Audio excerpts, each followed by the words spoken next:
Ambassador Chen walked through the massive doors of the Galactic Council chamber. The room was bigger than any sports stadium on Earth. Thousands of different alien species filled the seats. Some floated in water tanks. Others hung from the ceiling. A few existed as pure energy, glowing softly in special containers. Chun straightened her simple black suit.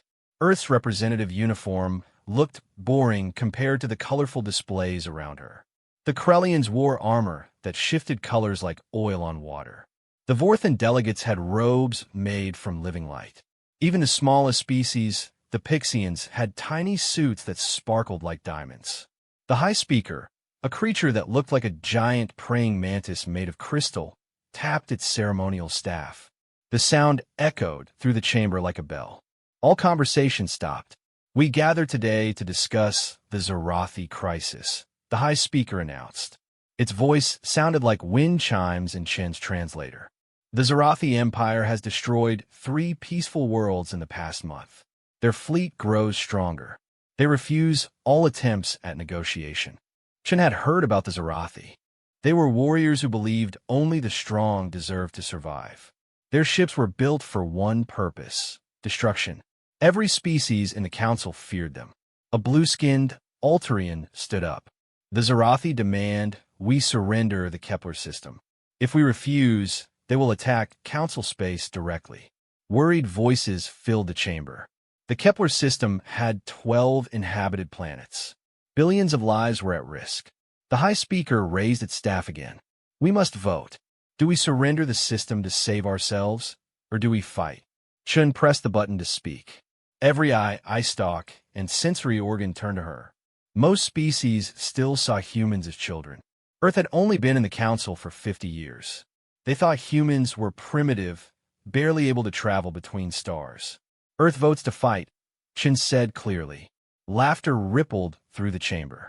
The Vorthan ambassador, a being of pure thought energy, pulsed with amusement. "What can Earth do? Your ships are cargo vessels. Your weapons are quaint. You have no battle fleet." Chin smiled. It was not a happy smile. "That's true. We don't have a battle fleet." More laughter. The reptilian Saurian delegate hissed. "Then sit down, little human. Let the real powers handle this." "I wasn't finished," Chin said. Her voice stayed calm, but something in it made the laughter stop. "We don't have a battle fleet because we've never needed one. We've been playing nice." The chamber went silent. The High Speaker leaned forward. "Explain." Chun touched her tablet. A hologram appeared in the center of the chamber. It showed Earth, blue and green and beautiful. "When we joined the council, you told us the rules. No planet killer weapons. No biological warfare. No AI war machines. No temporal manipulation. No dimensional weaponry." "We agreed to all of it." "Yes," the High Speaker said slowly. "Earth has been a model member. You followed every law." "We have," Chin agreed. "But here's something you never asked. What did we have before we joined? What did we put away in storage?" The hologram changed. It showed the moon, but there was something wrong with it. The moon had doors, massive metal doors built into the craters. As the council watched, one door opened. Something enormous began to emerge. "That's impossible," the Altarian whispered. "We scanned your system. We found nothing." "You found what we wanted you to find," Chin said. "We're very good at hiding things. We had to be. We spent 2,000 years fighting each other before we reached the stars. We got creative. The thing emerging from the moon was a ship. But calling it a ship was like calling a hurricane a gentle breeze. It was black, shaped like a dagger, and covered in weapons. The scanner readings next to the hologram made no sense. The power levels were off the charts. "The UNSV Prometheus," Chin announced. "One of 12 Titan-class vessels we built during the AI wars. We thought we'd destroy them all. Turns out, we're really good at keeping secrets." The Saurian delegate stood up so fast his chair fell over. "AI wars? You had AI wars and survived." "We won," Chin corrected. "That's different from surviving. The AIs we created tried to wipe us out. So we built things to fight them. Terrible things. Things that scared us so much, we buried them and promised never to use them again." The hologram changed again. This time it showed Mars. The red planet cracked open like an egg. Swarms of something poured out. They moved too fast for the eye to follow. Nanite swarms, Chen said conversationally. Self-replicating. Self-improving.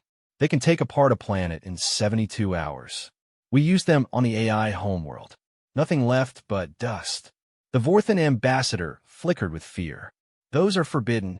The council banned them 500 years ago. We built them 600 years ago, Chen replied. Before we knew you existed. Before we knew the rules. We can't destroy them. They're programmed to survive. So we contained them. Barely. More images appeared. Hidden bases and asteroid belts. Weapons platforms disguised as space junk. Things that bent reality in ways that hurt to look at. Every human colony has defenses, Chen continued. Hidden, yes. Deactivated, absolutely. But ready. We learned the hard way that the universe is dangerous. So we prepared for everything. Then we met you. She gestured around the chamber. You had laws, rules, ways to live in peace. We wanted that. We were tired of fighting. So we locked away our weapons and tried to be better. We spent 50 years hauling cargo, growing food, making art, being nice, being peaceful, following your rules. The High Speaker's crystalline body was vibrating. Chen's translator couldn't interpret the emotion. Why tell us this now? Because the Zarathi are going to attack Earth, Chen said simply. Our intelligence suggests we're their next target after Kepler. They see us as weak. Easy prey. She smiled again. That same not-happy smile. We've enjoyed being peaceful. We really have. But if the Zarathi attack us, we'll have to defend ourselves. And once we start, we might not remember how to stop. The chamber erupted. Dozens of voices shouted questions, demands, please. The High Speaker slammed its staff repeatedly, trying to restore order. Finally, quiet returned. The High Speaker spoke carefully. Are you threatening the Council? No, Chen said immediately. Never. We respect the Council. We want peace. But we won't let anyone destroy our homes. Not again. We've lost too much to war already. She paused. Here's what Earth proposes. Give us permission to reactivate one ship. Just one. We'll deal with the Zarathi. Peacefully, if possible. But they'll stop their attacks. This we promise. And if we refuse? The Saurian asked. Chen shrugged. Then, we'll follow Council law. We'll evacuate our colonies in the Zarathi's path. We'll run. We'll hide. We'll do exactly what you expect from primitive humans. And when the Zarathi are done with us, when they come for you, we'll be very sorry we couldn't help. The vote was quick. Earth got its permission. As Chun left the chamber, the Vorthan ambassador floated beside her. You frighten them. They'll never trust humans again. Chun stopped walking. Good. We've been trusted. We've been laughed at. We've been ignored. Fear. Fear might keep everyone alive. She started walking again. Besides, they should be frightened. We didn't show them everything. We didn't mention the things we built after the AI wars. The things we created to fight the monsters that came from dark space. The weapons we designed but never built because we scared ourselves. The Vorthan pulsed rapidly. There's more. Shin didn't answer. She didn't need to. The silence said enough. Captain Marcus Webb stood on the bridge of the UNSV Prometheus. He hadn't been here in 50 years.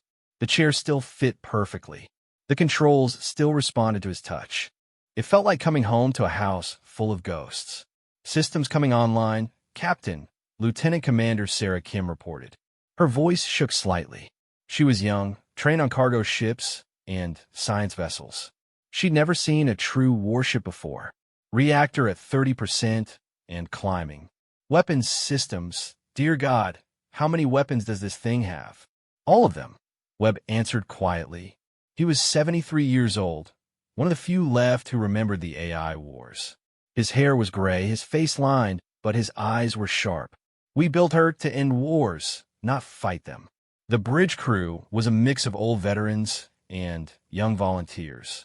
The veterans moved with careful precision, remembering.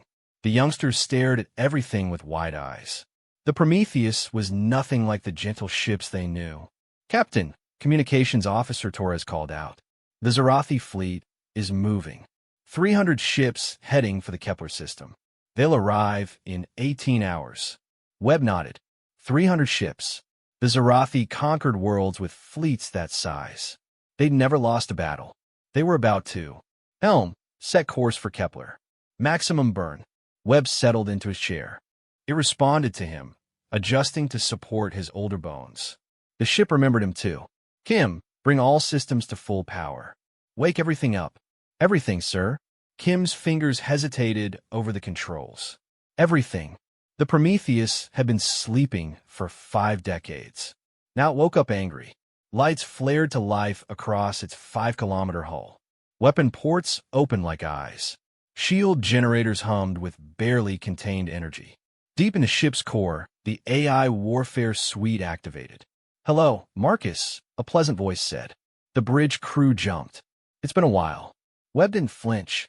"Hello, Athena." Status report. The ship's AI manifested as a hologram, a woman in ancient Greek armor. She looked around the bridge with golden eyes. "All systems optimal. I've been dreaming, Marcus. Dreaming of peace. Is it over?" "Maybe," Webb said. "We have aggressors. The Zarathi Empire. They destroy worlds." Athena's expression darkened. "I see. Shall I prepare the full suite?" "Negative. Council restrictions are still in place. We're authorized for conventional warfare only." The AI actually laughed. "Conventional? How quaint. Very well. I'll keep the fun toys locked away. For now." Young Ensign Park spoke up from the sensor station. "Sir, I'm reading something odd. The space around us is bending." Webb smiled grimly. "That's the stealth system. The Prometheus doesn't just hide. Ensign. She makes space forget she exists. The Zarathi won't see us coming until we want them to." The ship accelerated. Not like the cargo vessels the crew knew. This was violence translated into motion. Space itself seemed to scream as they passed. "Captain," Athena said, "I've been analyzing the Zarathi. Their technology is impressive, but predictable. Energy weapons, kinetic bombardment, standard shields. They fight with honor and fury. And we fight with what?" Park asked. "Experience," Webb answered. "We fight with the knowledge of a species that nearly destroyed itself a dozen times and lived to regret it. We fight smart. The journey to Kepler took 6 hours at speeds that should have been impossible. The Prometheus bent physics like a toy. When they arrived, the Zarathi fleet was already in formation, preparing to attack the system's outer colonies. 317 vessels confirmed, Kim reported. Battleships, destroyers, carriers. They're broadcasting demands for surrender." Webb stood up. His old bones protested, but he ignored them. "Open a channel to the Zarathi commander." The main screen lit up with the image of a Zarathi warrior. They looked like armored bears crossed with sharks, all teeth and muscle and rage. This one wore the red crest of a fleet master. "I am Fleet Master Goreth of the Zarathi Empire," the alien growled. "You dare approach us with a single ship? What species are you?" "Human," Webb said simply. "Captain Marcus Webb, United Nations Space Vessel Prometheus. I'm here to ask you to leave." The bridge of the Zarathi command ship erupted in laughter. Goreth bared his teeth. "Umans, the cargo haulers, the farmers. You brought one antique ship to face the might of the Zarathi? This will be amusing. I'll destroy you last, so you can watch your precious colonies burn." Webb didn't react to the insult. "I'm going to ask once more.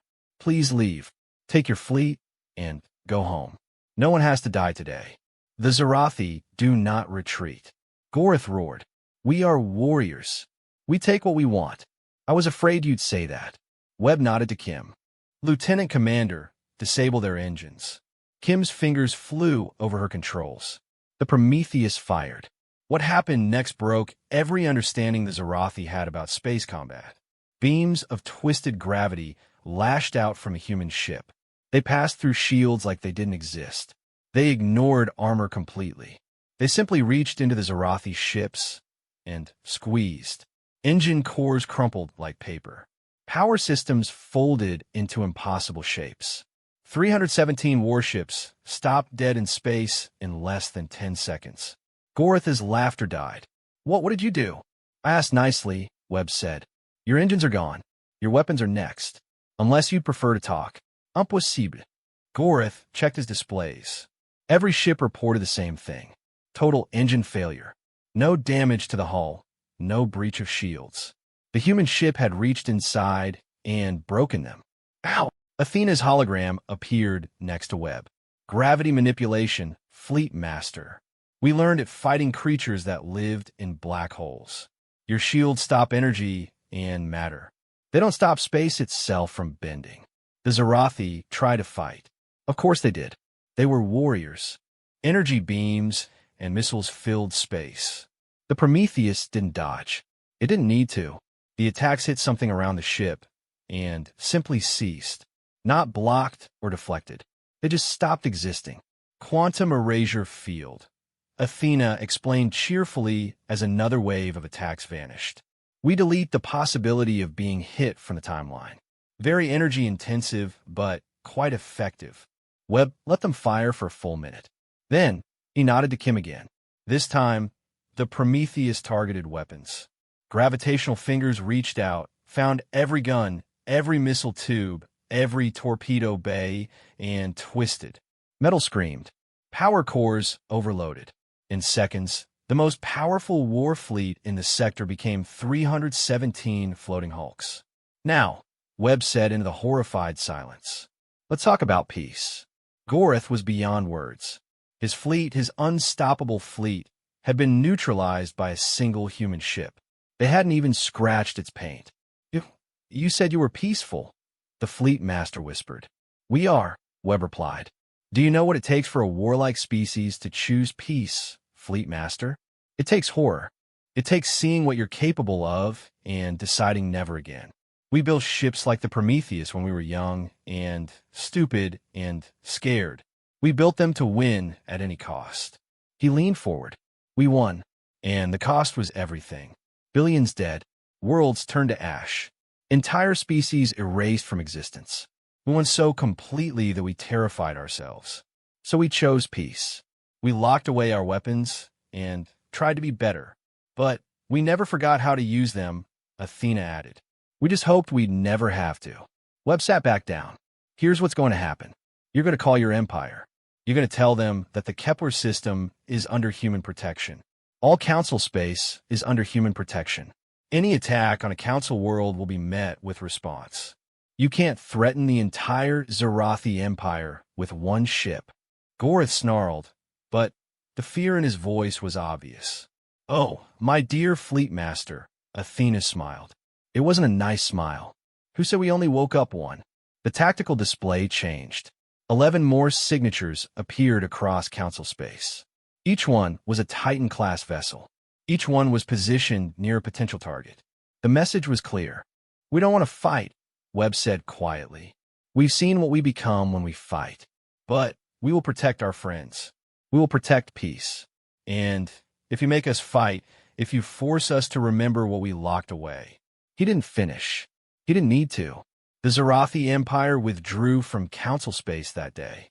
They sent no more threats, made no more demands. The official reason was a strategic reorganization. Everyone knew the truth. The humans were done playing nice. As the Prometheus headed home, Ensign Park asked the question everyone was thinking. Captain, what else did we build? What else is hidden? Webb looked out at the stars. Pray you never find out. Ensign. Pray we never get angry enough to remember everything we buried. Some doors should stay closed. But they won't, Athena said softly. Will they, Marcus? Now that one is open, others will wonder. Others will test. Others will push. Webb closed his eyes. Then, we'll do what we always do. We'll try to be better. We'll try to be peaceful. But we'll be ready. The Prometheus sailed on through the dark, a sleeping giant that had briefly opened one eye. Across human space, 11 more giants stirred in their slumber, waiting, hoping they could go back to sleep, knowing they probably couldn't. The emergency session of the Galactic Council convened at midnight, standard galactic time. Half the representatives appeared as holograms, too far away or too frightened to attend in person. The events at Kepler had shaken everyone. High Speaker Zoex Theta's crystalline form flickered with anxiety. In 800 years of leading the council, They had never seen members this disturbed. The human ambassador, Chun, sat quietly in her assigned spot, hands folded, waiting. The recordings from Kepler have been verified, ZYX Theta announced. A single human vessel disabled 317 Zarathi warships in under 2 minutes, without killing a single being. Murmurs rippled through the chamber. The Altarian delegate stood, his blue skin pale with worry. High Speaker, I motion that we discuss the immediate disarmament of human military assets. They pose a clear threat to galactic stability. Chun raised her hand for recognition. May I speak? Speak. The floor recognizes Earth, ZYX Theta said reluctantly. Chun stood. 3 days ago, you laughed at us. You called us primitive. Cargo haulers. Farmers. Now you want to disarm us, because we did exactly what we said we'd do. We protected the Kepler system. You didn't just protect it. The Saurian delegate's tail lashed furiously. You revealed weapons that could destroy us all. Gravity manipulation, quantum erasure. These technologies are beyond anything in Council space. Yes, Chen agreed simply. They are. We developed them fighting wars you can't imagine. Wars against our own creations, against things from outside reality, against ourselves. We developed them, used them, and were so horrified by the results that we chose to lock them away. She looked around the chamber. For 50 years, we hauled your cargo. We've grown your food. We've painted your pictures and sung your songs. We've been model citizens. And in return, you pat us on our heads and treat us like children playing at being civilized. The Vorthan ambassador pulsed uncertainly. We meant no disrespect. But you gave it anyway, Chen interrupted. Do you know why we really joined the council? Not for trade rights or technology. We joined because we hoped that maybe, finally, we'd found people who could help us be better than what we were. People who could show us how to live without the constant fear that we'd destroy ourselves. She touched her tablet. A hologram appeared showing Earth 50 years ago. Cities rebuilding. Monuments to the dead. Fields of graves stretching to the horizon. This is what we were recovering from when we met you. The Convergence War. Our last great mistake. Artificial intelligences, genetically modified super soldiers, nanotech plagues, temporal weapons, dimensional rifts. We threw everything at each other. 10 billion humans died. 10 billion. Out of 12 billion total. The chamber was silent. The numbers were staggering. The survivors made a choice, Chun continued. Never again. We'd lock away the weapons, bury the knowledge, and try to be something better. Then we met you, and you had rules. Structure. Peace. We thought we'd found the answer. She smiled sadly. But the universe doesn't care about our good intentions, does it? The Zarathi came, and we had to choose. Let billions die to maintain our principles, or open the vault, and remember what we tried to forget. So you chose violence, the Altarian accused. We chose protection, Chen corrected. Tell me, Ambassador Vlar, what would your people have done? Your fleet is the second largest in Council space. How many Zarathi would you have killed defending Kepler? Vlar's antenna twitched. That's different. Our weapons are conventional. Honorable. How many? Chun pressed. Thousands, Vlar admitted after a pause. Tens of thousands. It would have been a glorious battle. We disabled their entire fleet without killing anyone, Chun pointed out. Which approach is more civilized? High Speaker, ZYX Theta chimed for order. The question remains, what else are the humans hiding? What other weapons wait in your vaults? Chen's expression grew serious. Things that should never see light again. Things we built in our darkest moments. Would you like specifics? Yes, several voices said at once. Chen sighed. She touched her tablet again. New images appeared. Project Pandora. Self-replicating war machines that adapt to any threat. We lost control of them for 3 months. They consumed half of Mars before we found a way to shut them down. They're still there, buried under 2 kilometers of molten rock, waiting. The image changed. The orphan makers. Temporal weapons that don't just kill you. They erase your entire timeline. You never existed. Your parents never met. Your entire family line vanishes. We used them once. Once. An entire civilization gone, not just dead, but never was. The guilt drove the science team to suicide. Another change: cognitive bombs. Weapons that attack the idea of existence itself. They make you forget how to be. We tested one on a moon. The moon is still there, but nothing can exist on it. Not won't, can't. The concept of existence breaks down at the quantum level. The horror in the chamber was palpable. Several smaller species had fled their seats. Genesis torpedoes. They rewrite matter at the subatomic level, converting everything in a 50 light-year radius into a specific element. We have ones programmed for hydrogen. Imagine every solid thing in your solar system suddenly becoming hydrogen gas. Stop, ZYX Theta pleaded. Please stop. But Chun continued. The screamers. Weapons that broadcast the death cries of psychic species across dimensional barriers. They don't kill the body. They shatter the soul. We tested one. The test subjects are still alive, 50 years later, screaming. She finally stopped. The chamber was tomb silent. We're not proud of these things, Chun said quietly. We're ashamed. Deeply, fundamentally ashamed. Each weapon was built because we thought we had no choice. Each time we used them, a piece of our humanity died. That's why we buried them. That's why we've spent 50 years trying to prove we could be better. But you kept them, the Saurian delegate whispered. Why keep such horrors? Because we're not naive, Chun answered. We've seen what lurks in the dark between stars. We've fought things that don't follow the laws of physics. Things that eat reality itself.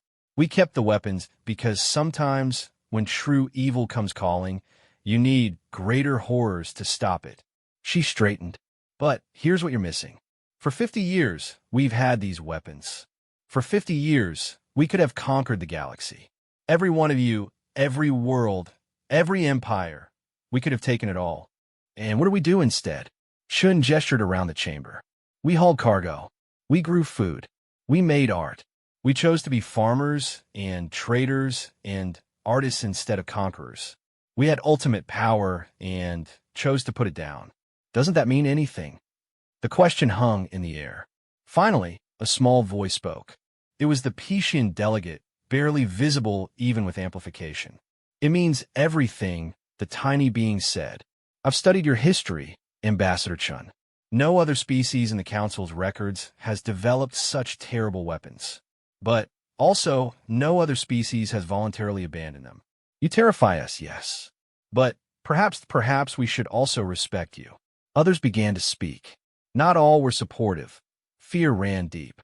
But some understood. The Quellian hive mind spoke of their own violent past.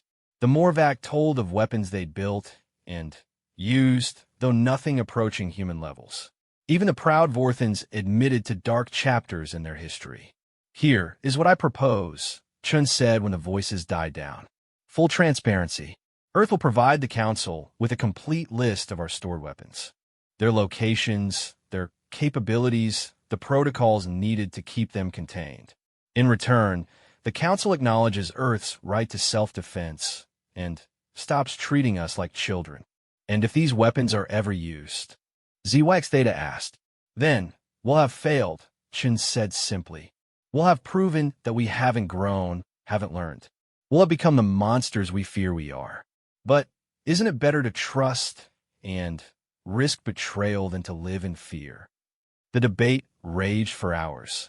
In the end, the vote was closer than anyone liked, but it passed. Earth would reveal its secrets. The Council would treat humanity as equals. And everyone would pray the vaults never needed to open again. As the session ended, Chun found herself surrounded by other ambassadors. Some still feared her, but others asked questions, sought understanding. The Quellians spoke of shared trauma. The young races looked to humanity with new eyes, not as primitives, but as elders who'd walked through fire and chosen mercy. You've changed everything, ZYX Theta told her privately. The Council will never be the same. Good, Chun replied. Maybe now we can stop pretending the universe is safe. Maybe now we can work together to make it safer. She left the chamber thinking about the message she'd send to Earth. The weapons would be cataloged. The vaults would be inspected. Humanity's dark secrets would be dragged into the light. It terrified her, but for the first time in 50 years, it also gave her hope. Because secrets were like weapons. They were only dangerous when you held them alone. Shared burdens became lighter. Shared fears became manageable. And maybe, just maybe, shared monsters could be kept at bay. The inspection team arrived at Earth on a Tuesday. 5 ships from 5 different council species, each carrying scientists, soldiers, and diplomats. They came to see humanity's hidden weapons. They came to judge if Earth could be trusted. Admiral Rebecca Thompson waited for them at Revelation Station, the newly constructed facility in Earth's L5 point. She was humanity's choice to lead the tour, a war hero who'd become a peace advocate. Her left arm was a cybernetic, a reminder of the battles she'd survived. Her eyes held memories she'd rather forget. The team leader was Commander Vrex of the Altarians. He stepped off his shuttle with military precision, scanning everything with suspicious eyes. Behind him came Dr. Zek of the Morvac, Professor Luminera of the Quellians, Guard Captain Thresh of the Saurians, and the Vorthan called Echo of Stars. "Welcome to Revelation Station," Thompson said. "I'm here to show you everything. The good, the bad, and the nightmares. Nothing will be hidden." "We shall see," Vrex replied coldly. "Lead on." Thompson guided them through the station to a secure briefing room. The walls were transparent aluminum, offering a view of Earth below. The planet looked peaceful from up here. Deceptive. "Before we begin," Thompson said, "I need you to understand something. What you're about to see may disturb you. It disturbs us. These weapons were born from desperation, fear, and sometimes madness. We're not proud of them. Yet you kept them," Vrex noted. "Yes, because we're more afraid of being defenseless than we are of being monsters." Thompson activated the holographic display. "Let's start with the basics. Earth's hidden arsenal is divided into 6 categories. The display showed 6 symbols: a sword, a shield, a brain, a clock, a spiral, and a black dot. Category 1, Direct Combat Systems. She touched the sword symbol. Images flooded the display. The 12 Titan-class vessels you've already seen. Additionally, we have 48 Reaper-class destroyers, 96 Ghost-class frigates, and over 3,000 automated defense platforms. The numbers made the inspectors shift uncomfortably. This was a larger fleet than most Council species possessed. All currently dormant, Thompson continued. Maintained by automated systems, but not active. It would take approximately 6 hours to bring the entire fleet online. Category 2, Defensive Systems. The shield lit up. Planetary shields that can withstand supernovas. Dimensional barriers that phase attacks into parallel realities. Probability manipulators that make hitting Earth statistically impossible. We call it the Fortress Protocol. Dr. Zek's tentacles writhed with interest. Probability manipulators? How? "We fought an enemy that existed as living mathematics," Thompson explained. "We had to learn to fight with equations instead of bullets. The technology is unstable. We've only activated it twice. Both times, reality needed months to recover." Category 3, Cognitive Weapons. The brain symbol glowed. This time, Thompson's voice carried pain. Weapons that target consciousness itself. The doubt bombs make enemies forget why they're fighting. Neural cascades overload every pain receptor simultaneously. The nightmare engines trap you in your worst fears made real. Barbaric, Vrex spat. "Yes," Thompson agreed. "They are. We developed them fighting a psychic race that invaded through dreams. Would you prefer we'd let them eat our children's minds?" The question silenced Vrex's next comment. Category 4, Temporal Systems. The clock spun slowly. Time is just another dimension to weaponize. Causality loops that trap fleets in endless repetition. Aging fields that turn enemies to dust in seconds. The worst one. She paused. The yesterday bomb. It doesn't destroy you. It makes it so you were never born. Echo of Stars pulsed rapidly. Such weapons violate causality itself. "Everything about war violates something," Thompson replied. "We just got creative about what rules we broke." Category 5, Dimensional Weaponry. The spiral twisted. portals to places that shouldn't exist, weapons that fire through 11 dimensions to hit you before you know you're targeted, bombs that collapse local space into two-dimensional sheets, and the exile gates. They don't kill you, they send you somewhere else. Somewhere wrong. The things that come back aren't what we sent through. The horror on the inspectors' faces was obvious now. Even Guard Captain Thresh, bred for war, looked disturbed. Category 6. Thompson touched the black dot. The display went dark. The things we don't name. Weapons so terrible we classified the classifications. 3 exist. Their locations are known only to 5 humans. Never the same 5, rotated randomly. Their activation requires unanimous consent from all Earth governments plus a majority of the population. What could be worse than what you've already described? Professor Luminera asked, though she sounded like she didn't want to know. Weapons that don't just destroy the target, Thompson said quietly. They destroy the concept of the target. Use one against a species, and not only do they cease to exist, the universe forgets they ever could exist. Reality rewrites itself without them. We built 3. We tested one once on ourselves. What? Rex stood sharply. You used such a weapon on humanity? On volunteers, Thompson clarified. 12 scientists who'd helped create it. They wanted to know if it worked. It did. They're gone. Not dead. Never were. We only know about them because we kept records outside normal space-time. Their families forgot them. Their contributions to science vanished. 12 brilliant people erased from history because we had to know. Silence filled the room. Thompson let it stretch. These beings needed to understand the weight of what humanity carried. Now, she said finally, you wanted to see them. Follow me. The tour took 8 hours. They visited vault after vault, each one buried deep in moons, asteroids, or folded spaces. The inspectors scanned everything, took readings, asked endless questions. Thompson answered them all, hiding nothing. They saw the Pandora units, frozen in time-locked chambers. Even dormant, the war machines radiated menace. Their adaptive armor rippled occasionally, dreaming of battles.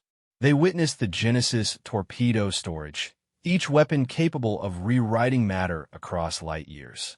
The Altarians' advanced scanners couldn't even understand how they functioned. They stood before the cognitive weapon arrays, and, even through triple shielding, everyone felt the psychic pressure. The weapons wanted to be used. They whispered promises of victory. In the temporal weapons vault, time moved strangely. They age a year in an hour, then reversed it in minutes. Clocks ran backward. Effect preceded cause. Dr. Zek had to leave when his past and future started blurring together. The dimensional weapons were worse. Just looking at them hurt. Geometry failed near them. The exile gates hummed with the voices of things trying to come through from the other side. Something that might have been human once pressed against the barrier, begging in languages that predated speech. They didn't visit Category 6. Thompson just showed them the locks, physical, digital, temporal, cognitive, and spiritual. 5 layers of protection around weapons that should never exist. Why? Professor Luminera asked when they finally returned to Revelation Station. Why create such horrors? Thompson poured herself coffee with her cybernetic hand. The flesh one shook too much. Because we're human. Because when we're afraid, we don't just prepare for the threat we face, we prepare for every threat we can imagine. And we can imagine a lot. But the cost, Echo of Stars whispered. The moral cost of creating such things. Do you think we don't know? Thompson's voice cracked. I helped design the nightmare engines. I still dream about the test subjects. Volunteers, all of them, but that doesn't help. I see their faces when I close my eyes. Every human who worked on these projects carries similar scars. We wounded our souls to protect our bodies. She looked at each inspector. That's why we buried them. That's why we spent 50 years hauling cargo and growing flowers. We're trying to heal, to prove we can be more than the sum of our weapons. Rex had been silent for the past hour. Now he spoke. I came here expecting to find monsters pretending to be civilized. Instead, he paused, choosing words carefully. Instead, I find a species that looked into the abyss, became the abyss, and then chose to climb back out. Most days, Thompson agreed. Some days we still feel the pull. The weapons whisper. They want to be used. They promise safety through supremacy. It would be so easy to listen. But you don't, Guard Captain Thresh observed. You could rule the galaxy with these weapons. Why don't you? Thompson smiled tiredly. Because ruling requires killing. And we've done enough of that. We've won every war we've fought, Captain. And every victory made us less human. We're trying to remember how to be people instead of weapons. The inspection team spent 3 more days on Earth. They met with survivors of the old wars, studied the memorials to the dead, witnessed the rehabilitation centers where soldiers learned to live with what they'd done. They saw children playing in parks built over old battlefields. They watched humans creating art, making music, falling in love, being stubbornly, defiantly alive despite the darkness they carried. When they left, Vrex shook Thompson's hand. The Council will hear our report. There will be fear, but there will also be respect. You've earned that. We don't want respect, Thompson replied. We want redemption. We want to be good neighbors. We want our children to grow up in a universe where these weapons stay buried forever. Perhaps, Echo of Stars suggested, that's exactly why you should be trusted with them. Those who crave power rarely deserve it. Those who fear it, perhaps they're the only ones who can be trusted to wield it wisely. The inspection team departed. Their report would shake the Council, but it would also include something unexpected: hope. Hope that even the darkest species could choose light. Hope that weapons could rust and used. Hope that monsters could choose to be men. Thompson stood at the observation deck, watching their ships leave. Behind her, Earth spun peacefully. Beneath her feet, nightmares slept in vaults. Stay sleeping, she whispered. Please, stay sleeping. For today, they would. Tomorrow was another question. But humanity had gotten very good at taking existence one day at a time. It was the only way to live with what they'd made themselves capable of. 6 months passed after the inspection. The Galactic Council voted to accept humanity as a full member with special status. The first species recognized as rehabilitated aggressors. Earth's weapons would remain, monitored but untouched. The galaxy held its breath and waited. Then, the Devourers came. Ambassador Chun was in her apartment on New Geneva Station when the first reports arrived. Her coffee mug shattered on the floor as she read the data. 3 systems gone. Not conquered, gone. Planets, stars, space itself consumed by things that shouldn't exist. The emergency council session convened within hours. Representatives appeared as holograms, faces tight with fear. High Speaker Zex Theta's crystalline form flickered rapidly, a sign of extreme distress. The Morvac science vessel Curiosity's dream made the discovery, HFY Theta announced.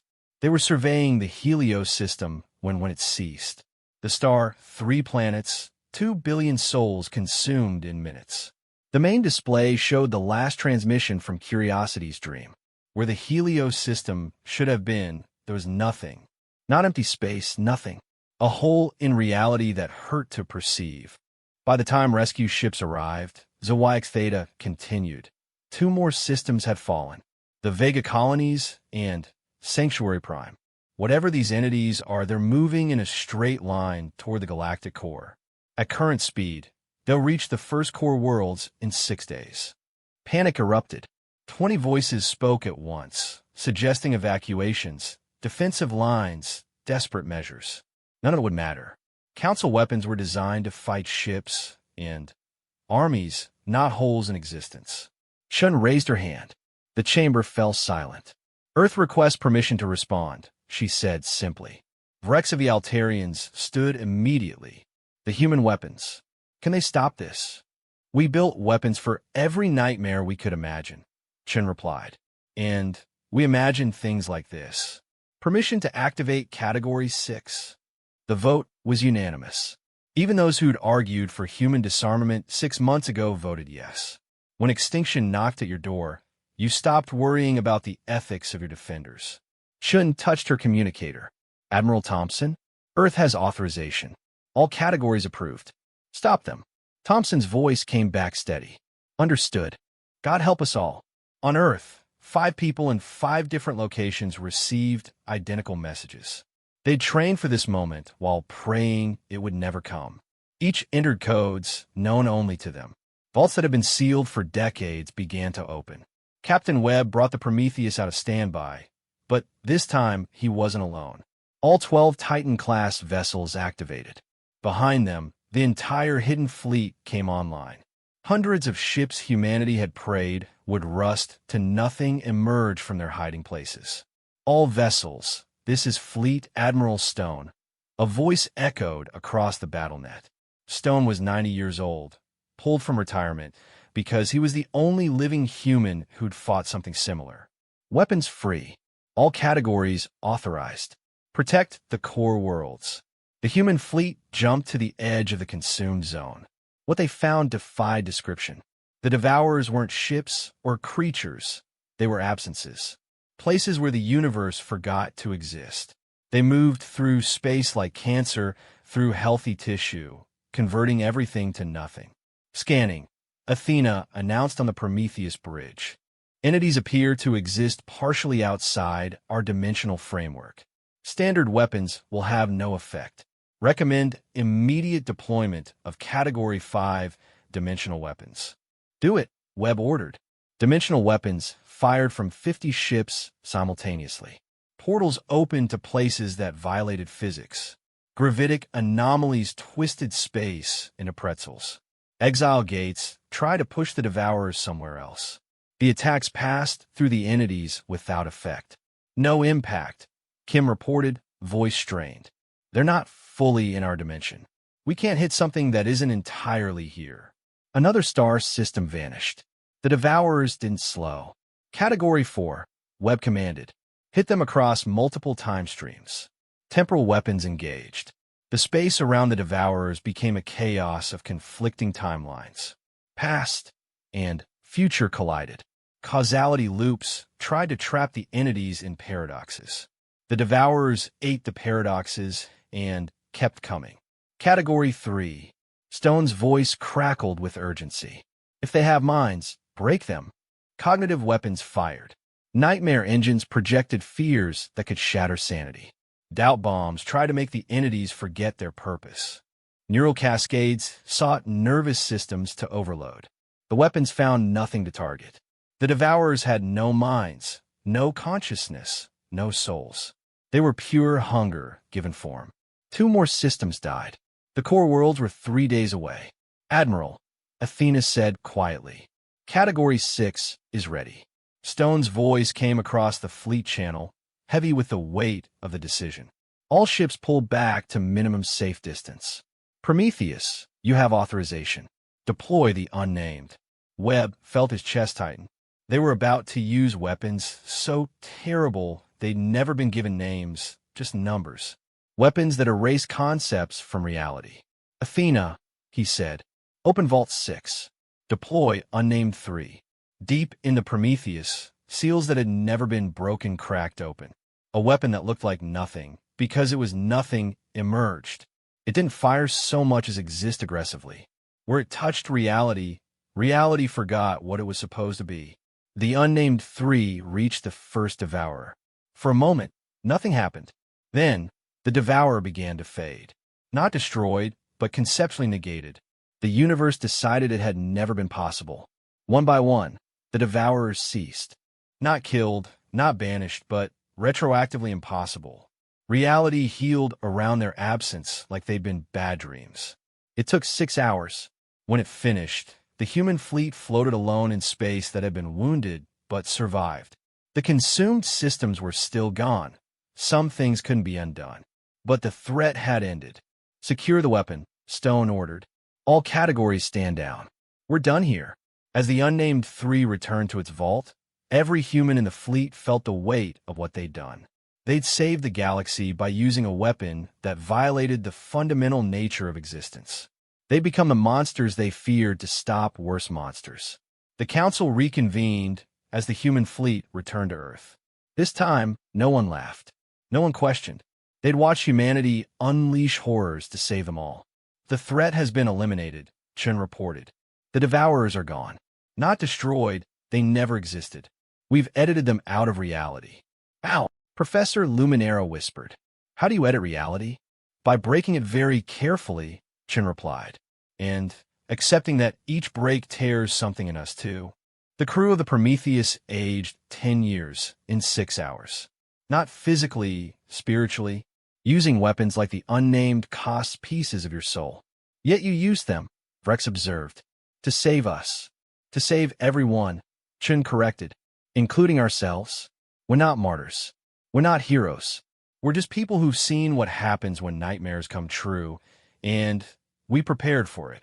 High Speaker Zwax Theta rose slowly. The Council owes humanity a debt that can never be repaid. You saved us with weapons we forced you to reveal, weapons you never wanted to use again. What can we offer in return? Chen thought for a long moment. Help us heal. The weapons are going back in their vaults, but the humans who use them need support. They've reminded themselves what they're capable of, and that knowledge is heavy. Share your counselors, your healers, your wisdom. Help us remember how to be people again. And if another threat comes, someone asked, then we'll open the vaults again, Chen said sadly. We'll become monsters to fight monsters. But afterward, we'll need you to help us find our way back to the light. That's what the Council can offer us, not just acceptance, but redemption. Again and again, as many times as it takes. The vote was unanimous. The Galactic Council would provide whatever humanity needed to heal from their sacrifice. Mental health support, spiritual guidance, or simply friendship. Whatever it took to help the weapon makers remember they were people. As the session ended, Chen received a message from Admiral Thompson. It was short. The vaults are sealed. The weapons sleep again. But we remember. We'll always remember. Is that the price of peace? Eternal vigilance with tools we pray to never use. Chen typed back, yes. But we don't carry that weight alone anymore. The galaxy knows what we've done for them. They'll help us bear it. She looked out at the stars, at the peaceful worlds spinning in the dark. Somewhere out there, other threats waited. Other nightmares gathered. Humanity would be ready, weapons locked away, but never forgotten. But for today, the monsters slept. The heroes went home. And the galaxy spun on, saved by those who'd chosen to play nice until nice wasn't enough. The real victory wasn't in the weapons humanity had used. It was in how quickly they'd lock them away again. Power wasn't in the having. It was in the choosing not to use it unless absolutely necessary. Earth had been playing nice all along. The galaxy finally understood that wasn't weakness. It was the greatest strength of all.